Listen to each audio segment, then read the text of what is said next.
But joining us right now from an undisclosed location somewhere around the world is Mike from around the world. Pastor Paul, God bless you this evening. God bless you, Mike. How you doing tonight?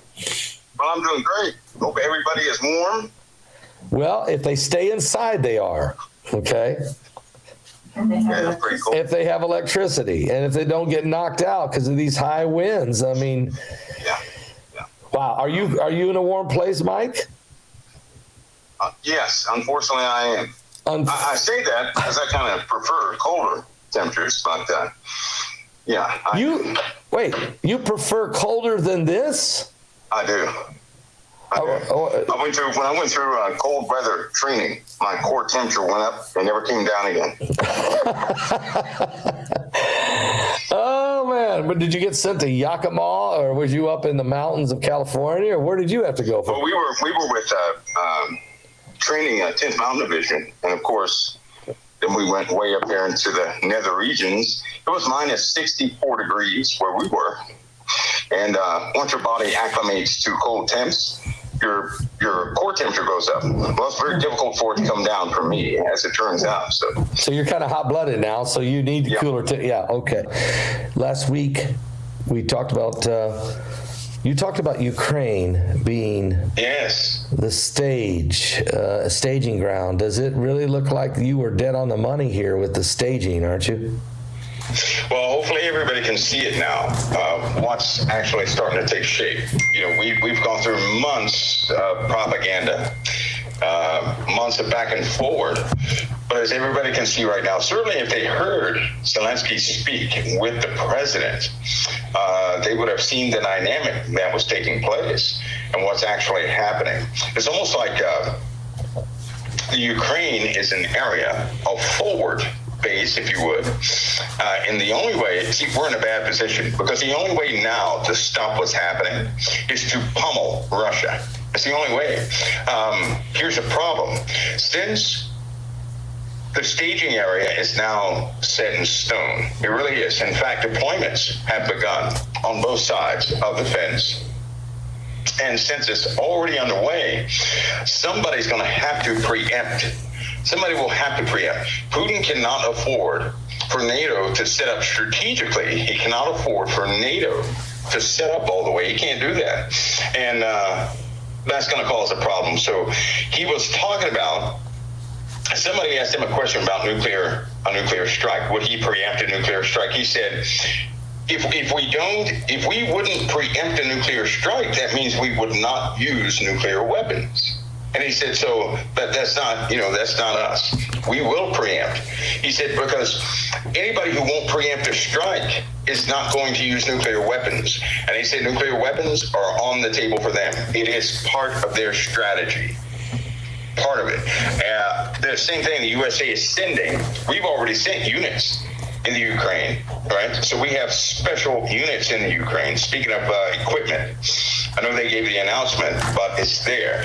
If those systems get in position, that's going to cancel out Putin. That's going to make it very difficult for Putin to achieve his goals with Ukraine, right?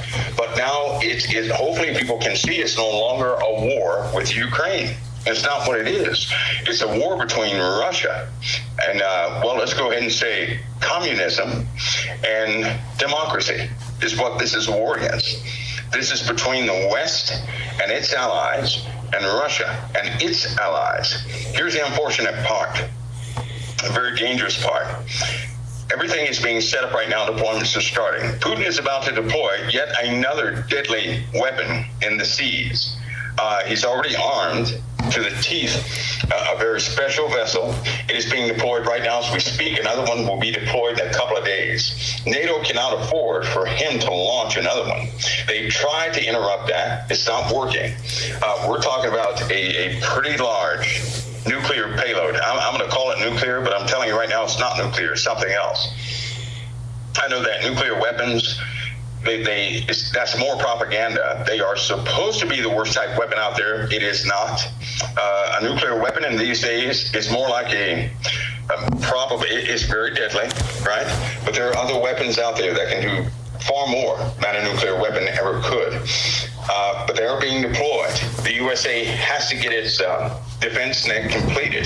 The Ukraine is part of that. So the Ukraine actually is a front door to NATO.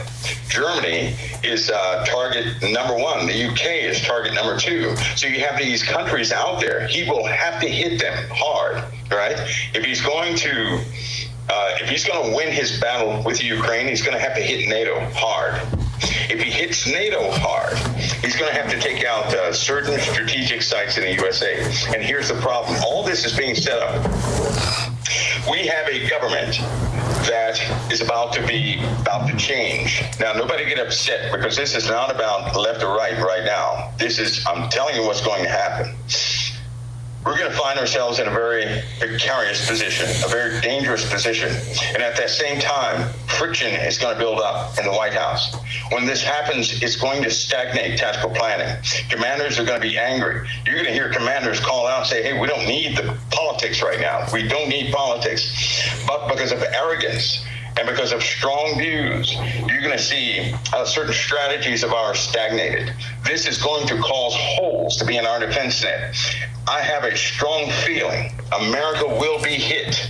America will be hit this time. I think that because I'm telling you right now, if they don't set up, things are being held back by politics right now. They're being held back. Very important strategic defense initiatives are being held back because of politics. It's only going to get worse. You have people right now who they're standing against any support with Ukraine, any. And you're going to soon see the public's opinion shift of the Ukraine, and then it will happen. Everybody will visibly see the unthinkable happen on their televisions. That's going to sway the opinion, but by that time, it's going to be too late. We're going to have a hole in our net, and it's going to cost us big time. It's going to cost us. This time, everybody will see the results of arrogancy. See, there always comes a time when everything has to be set aside and people have to remember humanity. They have to remember the initial causes, this initial war between communism and democracy, how it began, what happened, and why it needs to be defended, or no one will have the freedoms to even argue, right? Yeah. Nuclear weapons are real. China has nuclear weapons. Iran has nuclear weapons. They're going to let that out of the bag. I know the USA, we talked at the beginning of the year about certain defense strategies that Israel and the USA had. They were working on a joint mission for laser defense. That was part of the air defense system. Lasers, right? Just to let you know, that's incomplete. That's not complete yet. It's not field tested either. And it missed a couple targets. So they have to work on coordination of part of that defense net. We have some severe issues. We have to be a little more astute than what we are, because if the whole populace of the world hangs in the balance, there's too many nuclear weapons deployed right now, accidents are going to take place. They will take place. Somebody's not going to get that communication. Some computer system is not going to get the kill command, and all of a sudden we're going to see a launch. We could see an airburst or something like that, but this is where the mistakes will take place.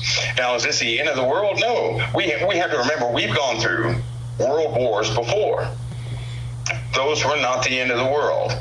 It may seem like the end of the world, but it wasn't. And we had to be reminded of this, because a lot of people, they'll see this happening, all of a sudden they get nervous and scared. Not one Christian, not one believer should ever be scared about anything that's permitted to happen on the face of the earth. In fact, they should stand in the confines of faith, which is to say, stand up with what the Lord gave them and start to walk forward. Never go backward, just walk forward. No matter what comes, because anybody here right now, God has equipped them to be here.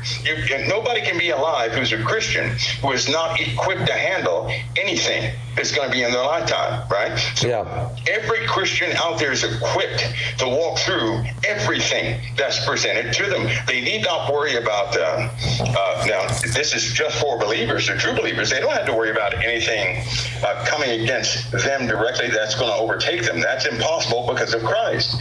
If that were the case, they would have been overtaken a long time ago.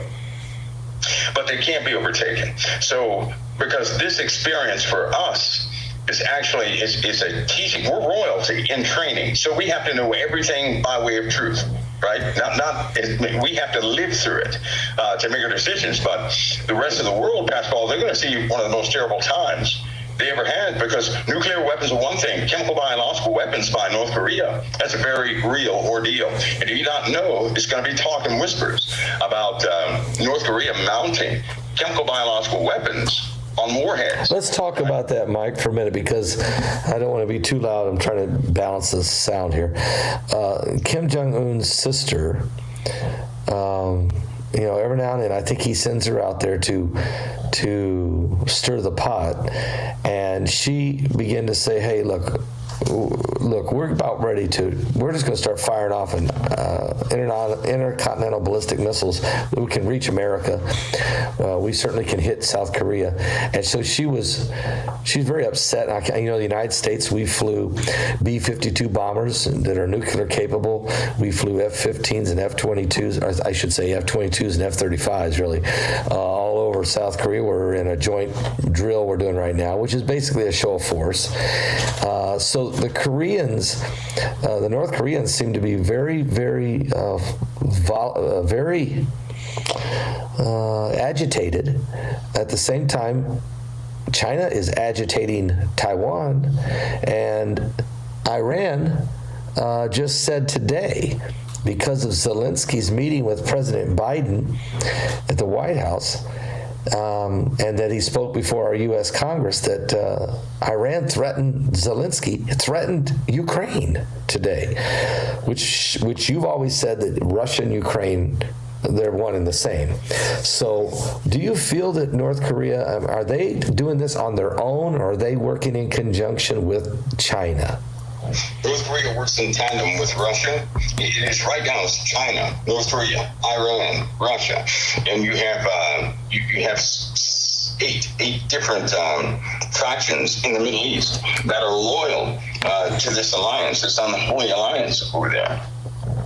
So you have all these people working in tandem. They are doing things behind closed doors. They're trading weaponry, right? They're trading information, building techniques. Right, they trade that also. So they're all sharing in building up an industrial complex of their own. They most certainly will act in tandem to do what they. And this girl in North Korea, she has the same heart as her grandfather, the exact same heart. Wow. She will do she's not one who will give a threat and will not do it, not like Kim Jong-un, right? Not like all the rest of the Kims that were in succession, but one of her grandfathers, she'll do everything she said she would do. She has no problem killing. She's been responsible for overseeing torture, a lot of people, overseeing the killings of a lot of people. She has put people to death and went to go to lunch, right? No conscience whatsoever. She is extremely dangerous. And if something happens to the short, fat guy, that's when the world is in trouble. In fact, there's already conversation that if that ever takes place, they're going to have to take her out, because there's no way she can be left alive without her brother, kind of interfering. He runs interference because he's somewhat like a populist. He likes people to look at him. He likes that attention. But that's not so for the other one. She didn't care about attention. She's been in the background doing all of that strategic work. She makes things happen. And so here we are. She's right there in the seat of power, right? Yeah. She will most certainly, if she gets irritated enough without a conscience, she will do what is necessary to exact whatever she needs to exact to whatever enemy. So if that includes a launch towards the USA, it'll happen. If that includes bombardment of biological and chemical weapons towards South Korea, that will take place. If that includes coordinated assault, I believe it's going to be a coordinated assault against the USA. Need I remind everybody that, and I'll say it again, there's no way anybody can trample Jerusalem underfoot unless the USA is out of the game. So all of us ought to sober up. and start thinking about that, because nobody can go into Israel and occupy Israel for 42 months. No. The USA is sitting in a seat of power. We are essentially. So when you say a coordinated, when you say a coordinated assault, I mean, are you talking China, Iran, Russia, Korea? Yes, all of them together. Yeah. The technology, they have a combined CNC, command and control, right? They have handoff capability, which means suppose Russia gives China, or China gives Russia command and control of their arsenal. That means Russia can direct the weaponry of China anywhere in the world.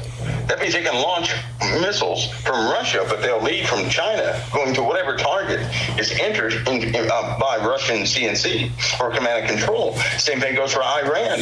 Iran has the development of several new weapons that are deadly. Any one of those nations can actually have command and control of each other. We live in a world right now where the internet governs quite a bit, or internet-based technology governs quite a bit. The borders are taken away. It does not matter if a country is separated by 2,000 miles anymore, right? Right. By way of computers, all this tactical equipment can be coordinated. And we're talking about the navies. We're talking about the air forces, right? They can do a CNC launch of all armaments from air, sea, land, all at the same time from all those countries through one master system. It is incredible. We have that same capability, but they can also do it. And a lot of people don't think of that. That means one person can command the armaments of anything flying in the air in the communist forces, right? Putin can do that. If they give him CNC command and control, he can do that. He can absolutely do that. Is Russia's morale among its soldiers as bad as the media is letting us know? No, it isn't. There's a lot of propaganda again. Right. You're always going to have disgruntled people. You also have paid actors who are very bold in Russia. Russia always has activists who are against communism, it seems, or Russia the way it is. And so what they do is they publicize some of the people who have these demonstrations. It's kind of like back in the 80s when they were not showing certain elements of Russia that were true, because they wanted people to believe in a specific way so they could accomplish, something at the end. Well, the same thing is happening now. They're only going to show imagery that will cause sympathy towards Ukraine. Right, that's the Western ideology. That's what they're going to support. They're not going to show the contrary. They're going to paint Putin as some sort of a devil. That's what they're going to do. They're going to continue to do this. In my opinion, they're just leaders who are doing things for their countries. No leader in the world is a saint. Not one, right? Not one. Right. Do what's necessary to lead that country. By the way, there are principalities sitting in every single country that will influence those people. But these people, if we keep in mind as Christians, are also under the guise of those three unclean spirits to achieve the ultimate means found in the book of Revelation. That's another. So they're under the influence of something God is allowing that will bring about all prophecy in the end. So they're not going to make, saint decisions, so to speak. They're going to continue to operate under these influences, right? Any seat of power is going to carry one of those principalities' influence. So you feel this, so we talk about the propaganda, because I agree. I think that the propaganda is overboard with trying to say that the Russians are the Russian people typically are very loyal nationalists for their nation. And they're also good people. They are good people. Good people in Russia. Right. They're very good. And you can't blame them for wanting to stand behind their leader and stand behind their troops. And That's right. And so some of this warmongering, and I hate to say this, but it feels like out of the West, maybe our media, maybe CNN, wants a war. It's almost like they want one. I don't know if they know what they want, or do they even know what they're going to get if they keep. Am I wrong by reading that into that? No, because they have normally with any type of conflict, right? The USA will take a position. That will be the accepted position. It's a known fact that back in the 40s, the news media was, let's just say it was hired. Let's just say money dictates what the stories are going to be. they need ratings, right? The government's the only entity that can supplement failed ratings. And so the government will always have individuals in there to put a gag order on stories they don't want, this, that, and the other, right? These guys are getting paid. So when somebody's getting paid a lot of money to tell a story, are they doing it from the heart? No. They're No. to get paid, all right? Right. So you can influence that, and we have to remember that. We've been looking at news for so long, they keep saying the same thing. People start to believe it. But if you take note, the only ones that will speak in a neutral field are two of the news agencies in the UK. That's it. The rest of them understand that if you start talking for Putin in the USA, your ratings are going to drop. Right. Talk about the Ukraine in the USA, your ratings are going to go up. All sorts of good stuff happens. And that's what rules America. They start talking about those things that will continue the dollars and the agreement. They want people to agree with things to roll in. And they have a habit of manipulating that for the people. So they just give people the drama stew, and people eat the drama stew. And if they like it, they'll pay for it. If they don't, they won't. Other countries, some other countries are not concerned about that. They understand what's going on. But I wish that everybody would watch the interview that took place yesterday so they could understand the dynamic of what's really taking place. They need to hear Joe Biden and Zelensky interact and speak, because you're going to find that somebody is under the control of the other. That's what you'll see.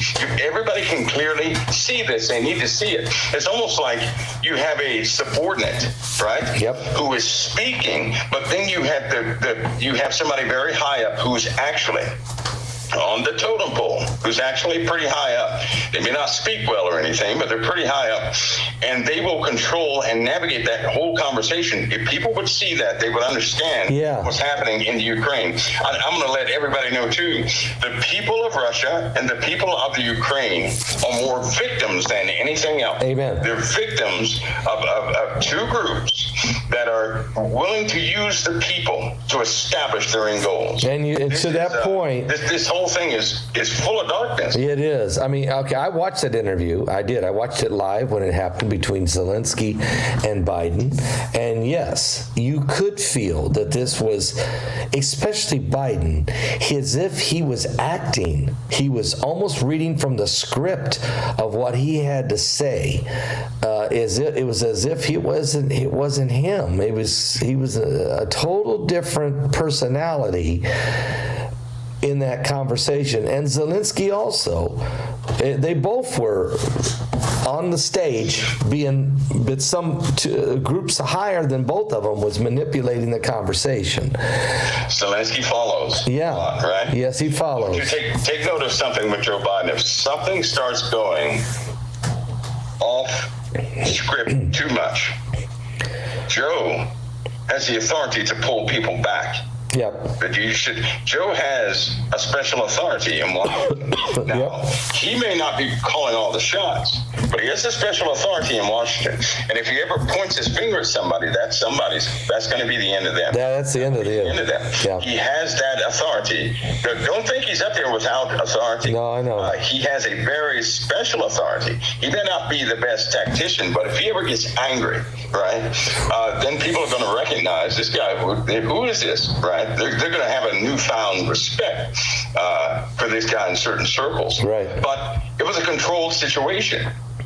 Yeah. Biden would not let the conversation go in a certain direction. He kept it. It was almost like watching a Shriners commercial. It was. Yeah. It was almost just like that. Yeah. Because he was saying, how grateful he was. And I'm so grateful. And, all this scripted stuff. But it lets you know something. There's a plan that's underway. That plan will not be interrupted. Everything is on schedule, right? And a massive death event is on the way.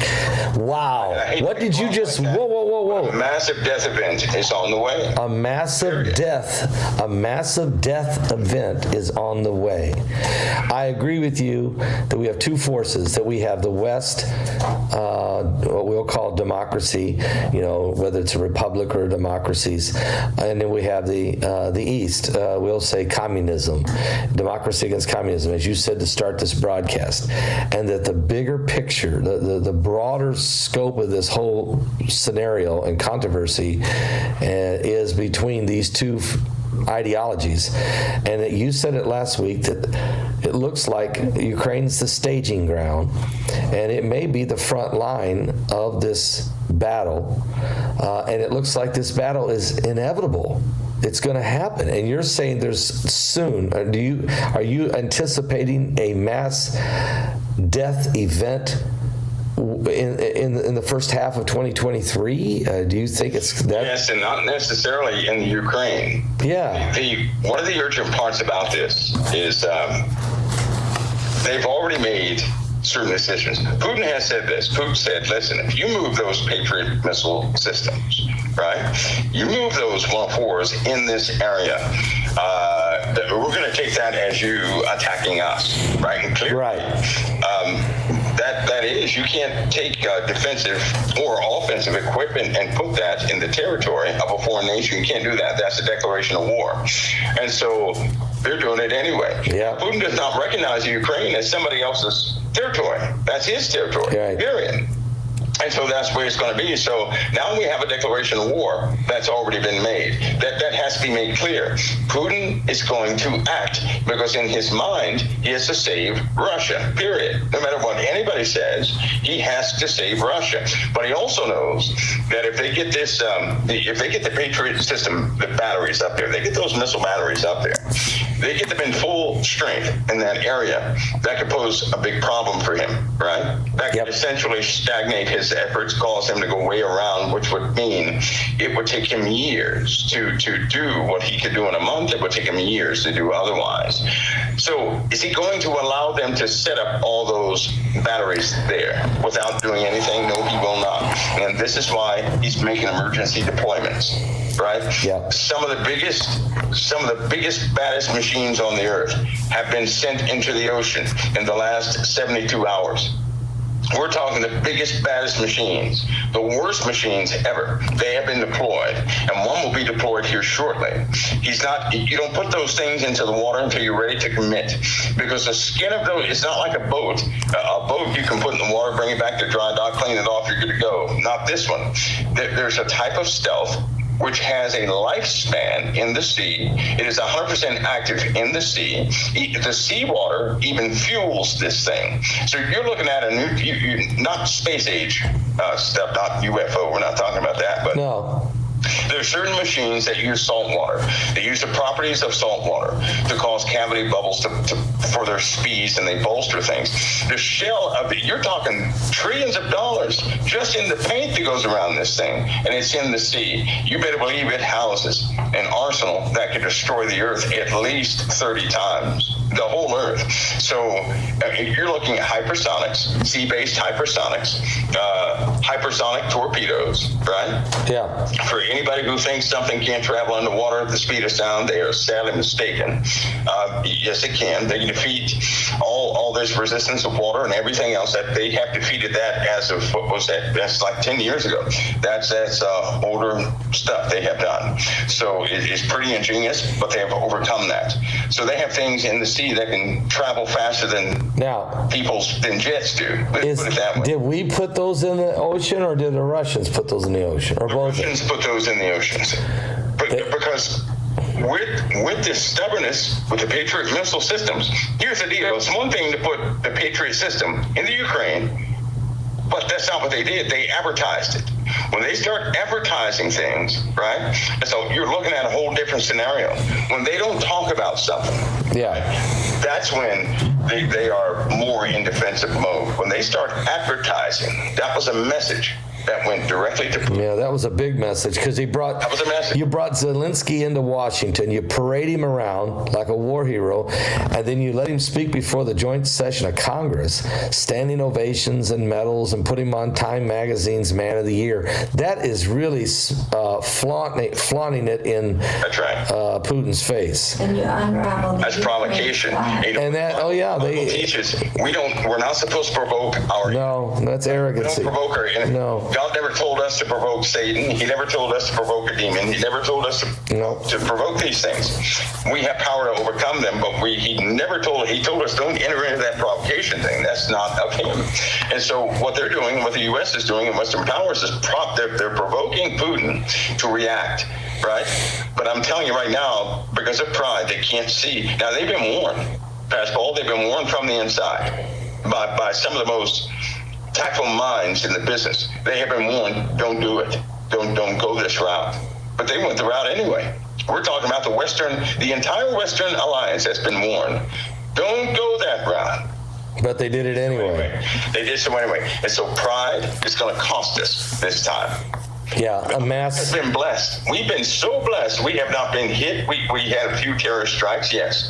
But we haven't been hit to where an entire state would vanish. We haven't been hit like that, right? No. Other countries have gone through quite a bit. We have been incredibly blessed. But I want to take inventory of what we have done as Americans. We have turned our back on the very thing that allowed us to establish America in the first place. And now we're flaunting iniquity like it's no big deal. And now many are starting to say through science, there is no God. I know. That's exactly what they're saying.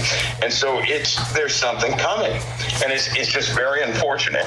So these guys that are... A decree has been made, it's not going to be reversed. Yeah, I mean, obviously, you can't just keep breaking down the moral standards of a nation. You can't just keep flaunting and arrogantly and then say there is no God. The Bible says the fool has said in his heart there is no God. And I'm afraid that some of the leadership of America has said in their heart there is no God, because you wouldn't do the things they're doing if you truly thought there was a God. If you was doing it, you wouldn't flaunt it. You would keep it to yourself. You surely wouldn't go around boasting and parading around with it. So let me ask you, some of the brightest minds, I mean, look, we got guys sitting, the Joint Chiefs, we've got people in the Pentagon. I mean, we've got some great tacticians, and I sometimes see General Jack Keenan on Fox. Sometimes he comes on, and you can see the guy wanting to scream from the top. He's retired general, and I think he's retired 3-star general, and he just about wants to scream at the top of his lungs that some of the stuff he's seeing is stupidity, that it's that America's doing some stupidity things. Do you feel like that's some of the brass? Do you think that some of the brass in our military right now is just cringing? Yeah, they are. In fact, they're doing more than cringing. Some of these guys are crying because they understand the consequences of what's coming. You know, when two people get in an argument, right? Two people who love each other, say they get in an argument. When they get in that argument, they do love each other, but in that moment of the argument, they get so angry sometimes that in that moment they do nothing but hate each other. They see each other differently. In that same moment, each one starts to see the flaws of the other. It's almost like they have supernatural knowledge of every flaw the other person ever did, and they will fight back and forth. When they hit that point, fastball, a person cannot come in and make peace with them, right? The situation normally blows up, feelings are hurt, things are said, and then nobody wins, and people walk away thinking they did win, but unfortunately, that's where the damage comes from. When pride is full grown, it does just what that argument will do. When pride is full blown, you cannot convince the other person to consider another way. They're always going to say, I am right. Yeah. Right? And it's almost like a spirit is going around in the earth saying, I'm right. And when it pops in people, all that person is concerned about is being right. And when a person is like that, they're no longer teachable. When people are no longer teachable, that's when it's over. That's when it's done. It's all said and done. It's over. Mike, and so... it's so true, and so true what you're saying. Mike, let's shift gears a moment because of something that happened this past week since you were here Thursday. It's kind of weird. I don't say weird. It was very prophetic in my opinion. Sunday night, I got ready to do my show, and I was like, okay, I look at all the current world events, and I'm like, God, what do you want me to title this show? What do you want to be the main point? He said, earthquake in California. I said, there is no earthquake in California. As a matter of fact, I went and looked at the earthquake map. There's not even there wasn't much going on in California. He said, you need to talk about the big one. You need to talk about it. You need to talk about what Mike's been telling you about Southern California. You need to talk about Cascadia subduction. You need to talk about San Andreas fault line. You need to talk about California. So I did. I even read an article that was 18 months old about how overdue these fault lines are. And that was the title of the show. Well, Monday night, we had some kind of mysterious wave hit the earth and crack the magnetosphere of the Earth, put a huge crack in the Earth's magnetosphere, allowing radiation and from the solar winds from the sun to just pour in here on the Earth. And so I went and did a live broadcast just spontaneously. It was about 9 o'clock Monday evening, and I said, look, guys, this is what Mike's been saying, that these waves are coming, and they even called it, the media called it a mysterious wave. They weren't sure where it came from. If it came from the sun, they didn't know it was even released. Then I said this words. I said, folks, I'm concerned about an earthquake. I really am. And then that next morning, early Tuesday morning, it was about 2:30 in the morning, a 6.4 earthquake did hit Ferndale, California. It was the strongest earthquake in California in 3 years. 2 people died. Several highways buckled, and several buildings had damage, and 70,000 people lost power. Now, I think that God was trying to speak to me on Sunday night when he said, this is what I want you to talk about. Apparently, the Lord knew what was going to happen, and he wanted me to have some type of prophetic unction about it. I'm bringing it up to you tonight because that crack in the magnetosphere and this mysterious wave, was it a mysterious wave like from a supernova, or is this partly what you've been telling us is coming in 2023? Is this the kind of events that are coming? Yeah, well, think of it this way. That will be a small example of a very... If I could compare what happened, Pastor Paul, I would say that would be maybe one 100th of the strength of what's actually coming, going to enter our heliosphere January 5th. That's 1/100th of the strength of that. And the one that hits January 5th is by no means the biggest. That's more of a... that's going to be one we can measure, but think of it this way. If this last one disrupted our magnetosphere enough where it did increase the radiation levels in certain parts of the Earth where they had to divert air traffic, because they did. They closed down certain zones. No aircraft could go in that area. And it did affect the Earth because it caused clearly caused a vibrational ripple that the USGA, they did pick it up. USGS picked it up. You could see the pattern forming when you plot all that data. And it caused a ringing around the planet, right? Which means if that's 1/100th of the power, if we get one that's just simply twice as strong, right? Just twice. Now, twice as strong, it's still not going to be compared to what's coming. But that would cause a multitude of earthquakes. That's what would happen, as a multitude of earthquakes. But so think of it this way. If I compare it this way, that was a BB, right? And what we're about to entertain is a sledgehammer. How about that? Okay. So that's about the proper weight. You're looking at the weight of a BB, which is minute, compared to a 10-pound sledgehammer. That's an enormous difference. We actually have this type of phenomena coming in, that type of power potential. No one knows what this will actually. We know that it's going to be a first time of its kind phenomenon. Okay. We know that.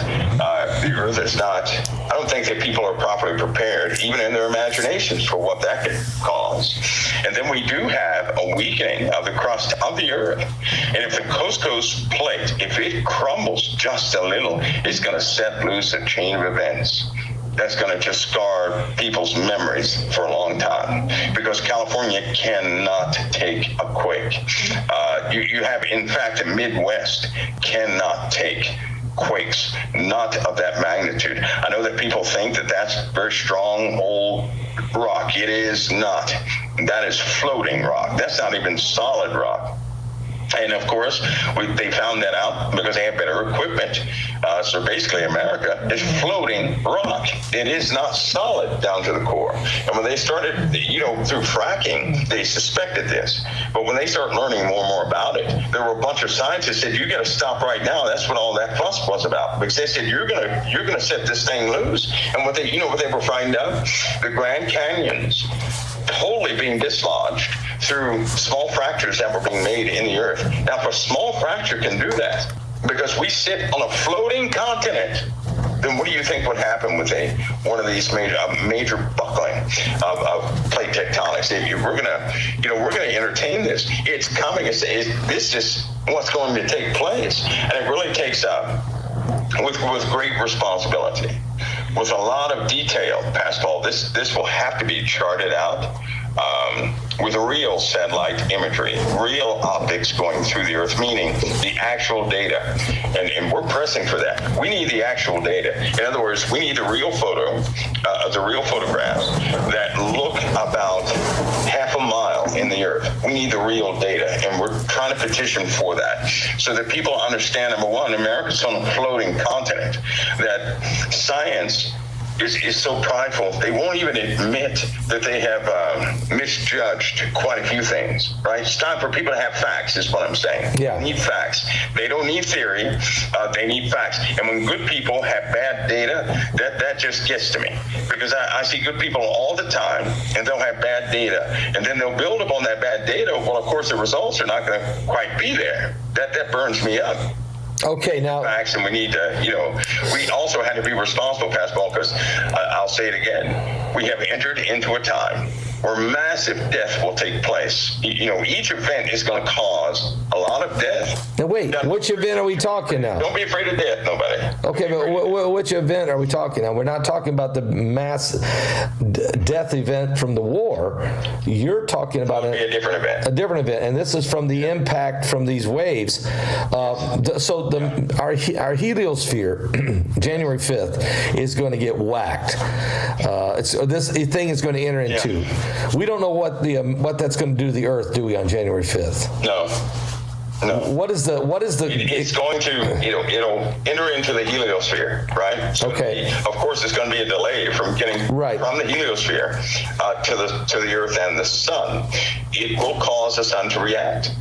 And then we don't know what we don't know what it's going to do. We know it's enormous.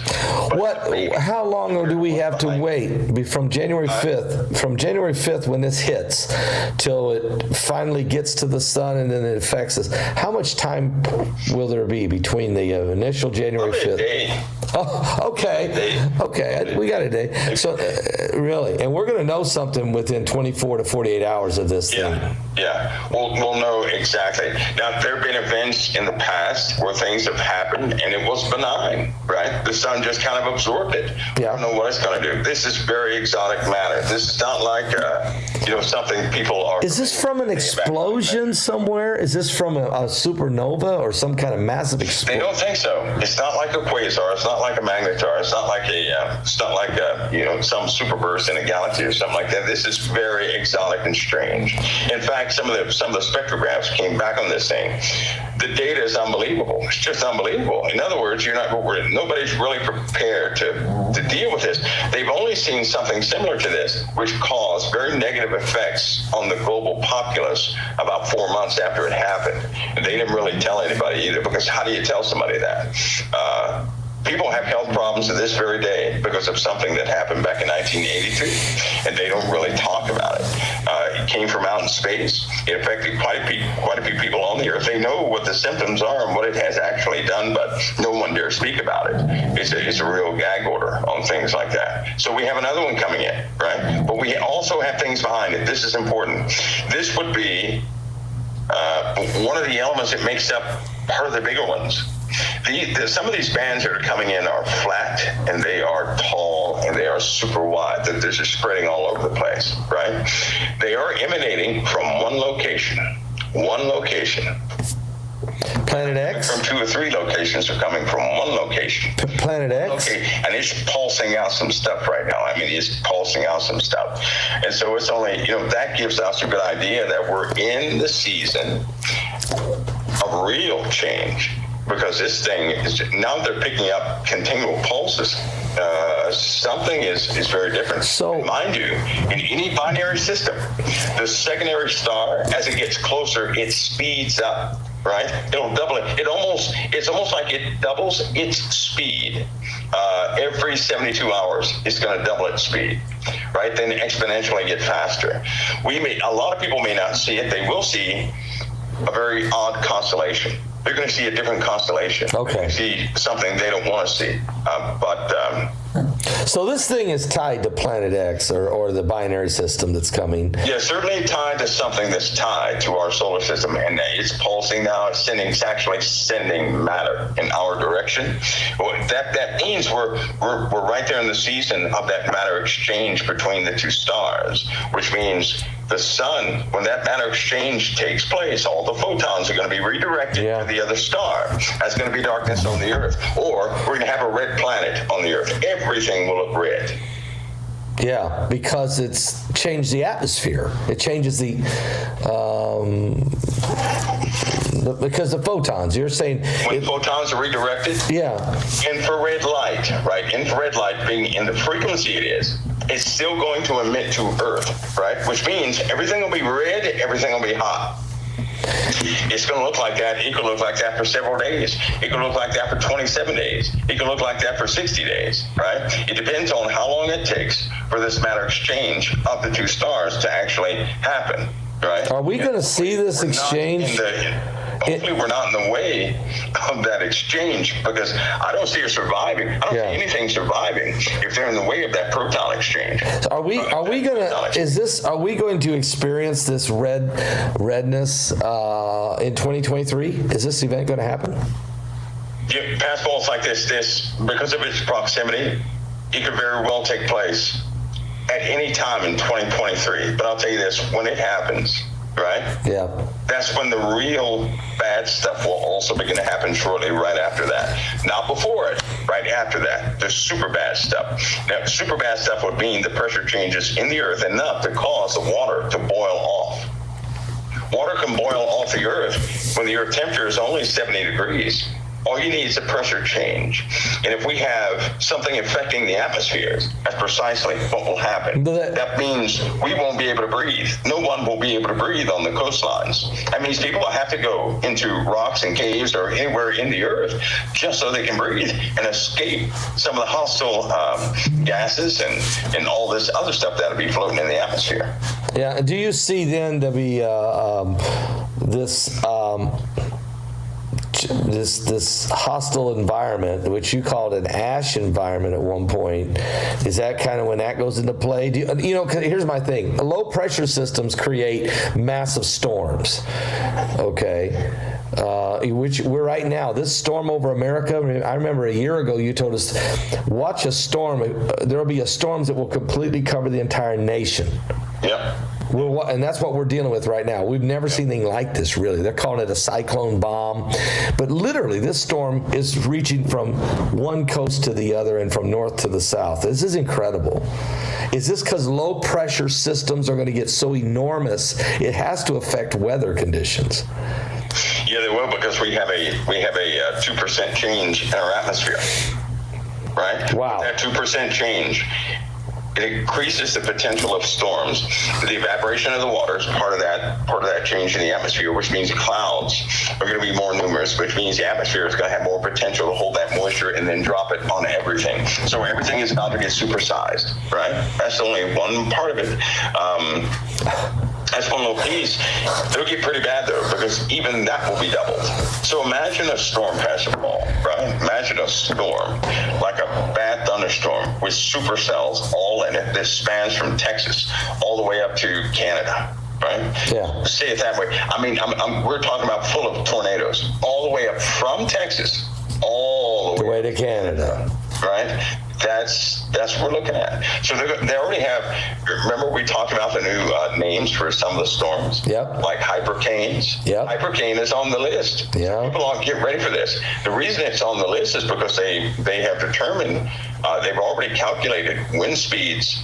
This year they recorded wind speeds that are unbelievable. I'm not even going to utter them because they sound unbelievable. Though we've talked about them before here on air.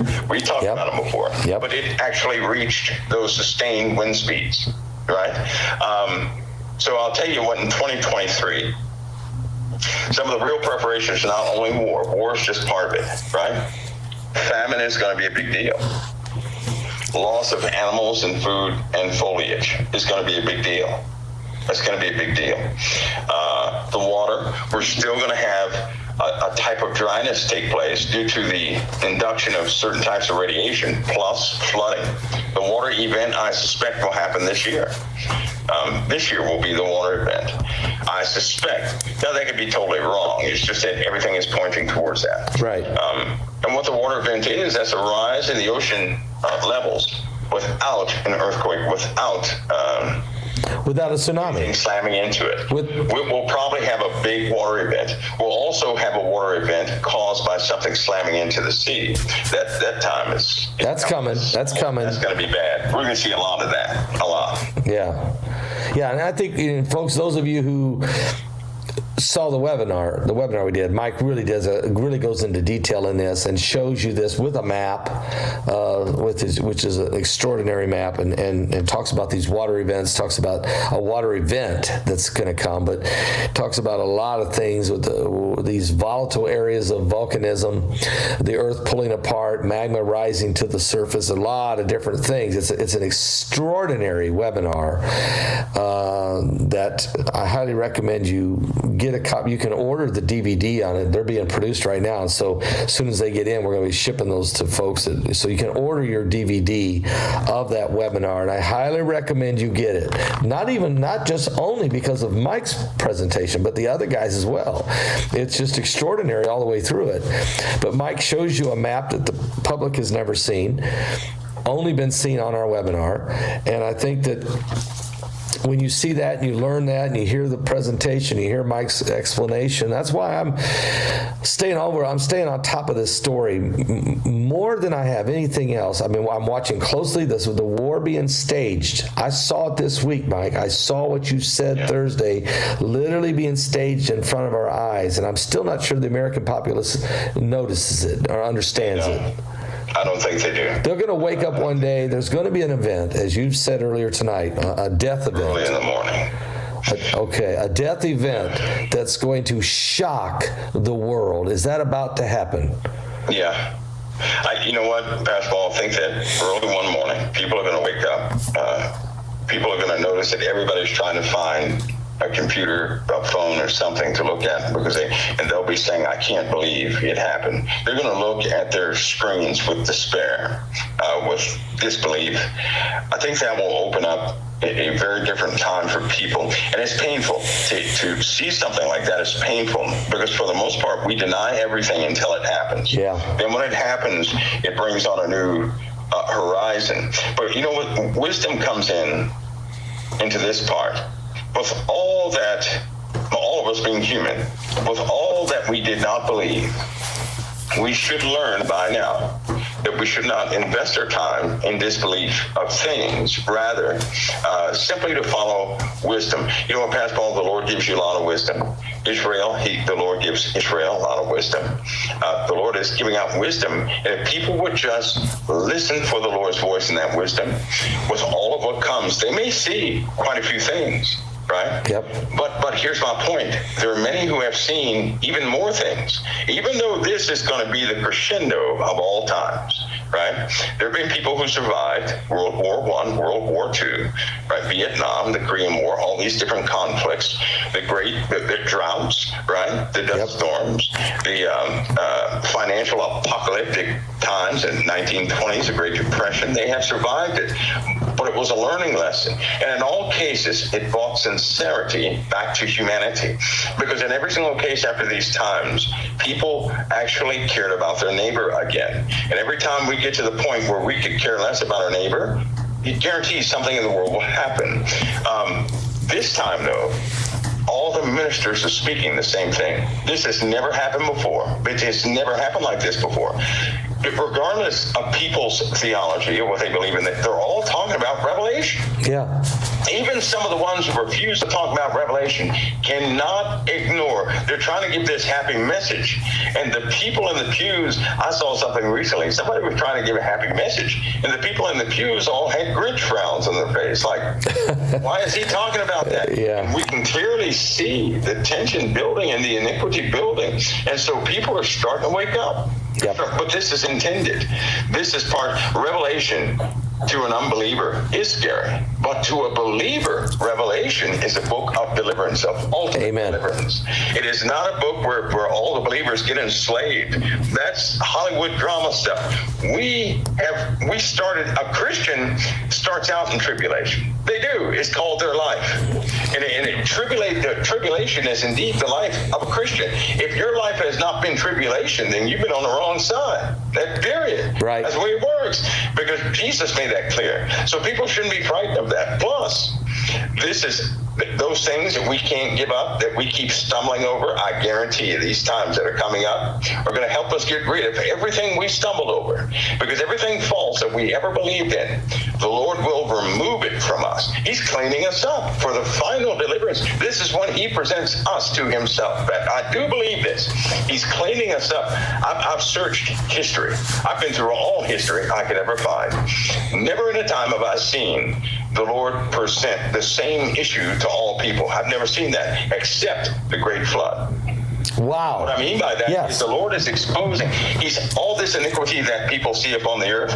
He's allowing all that to happen for people to indulge in their own iniquities. He does this right before he shows it's absolutely right before the penalty of their iniquity comes. They are engaged in it. When the penalty comes, they'll say, "Oh, that's terrible." See, that's how we learn. Yep. We don't give up anything until it bites us. When it bites us, we'll tell somebody else, "Don't ever touch that because that hurts." Right? Yep. If it does not bite us, we'll warn no one. Right? Yep.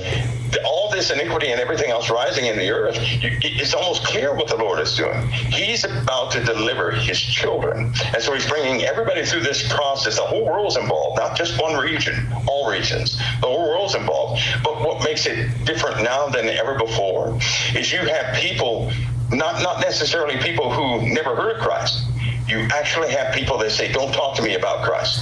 See, that didn't happen like that before. No. You had people out there that said, "Well, I know about Christ, but I'm going to go ahead and do this." But now you hear people rejecting him. Mm-hmm. They already heard the message, and that's the key. They already heard the message. They already heard the message. And in the Bible, it says the gospel of the kingdom must be preached throughout all the earth, not accepted.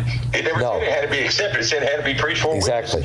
And people are now in that mode of rejection because a witness can be out there for so long, and then when the rejection comes, what does God do every single time? He withdraws that witness, and that's exactly what we see.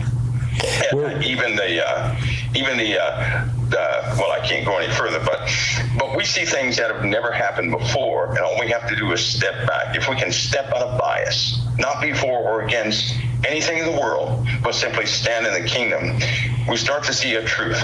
The same truth Jesus Christ preached this entire time. You begin to see it so clearly, but it really takes a lot of work because it's almost like you have to betray the world, and that's not so easy to do. Just in case people think they can just snap their fingers and walk out of the world, no, you can't, because a lot of our habits, attitudes, support, and everything else is found in the world. We're in the world. The Lord is breaking us loose. Yeah, we're in the world, Jesus said, but we're not of the world. Okay, but we still are in it, but we're not of it. But we still live in it. So we just serve a higher power. We serve a Savior who's on our side. And that, folks, never lose focus of that. Don't be afraid. Remember what Moses said when they saw the Red Sea, and they said, "How are we going to get across it?" And we can see Pharaoh coming, and Moses said, "Stand still. Fear not." He said, "Fear not. Stand still and see the salvation of the Lord." So that's exactly what we have to do is fear not. Stand still and watch. You're going to see the salvation of the Lord.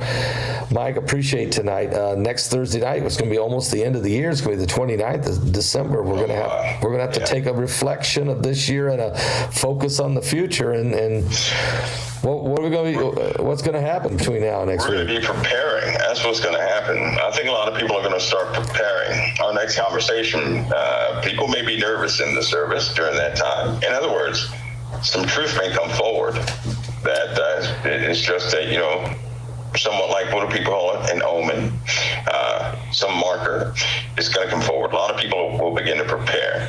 One of the most notable things of Pastor Paul, some of these celestial happenings will no longer have to chart out. People will see it with their own eyes. They're about to experience what they thought they never would, right? That's going to make a believer. That's going to make a believer out of some of us. That's right. The fires are coming. They are coming. And there's nothing anybody can do about that except for our Father. Amen. Mike, I appreciate you coming in tonight. This has been a powerful broadcast. Great insight, great information, and great preaching. I appreciate it so much. Well, God bless you, Pastor.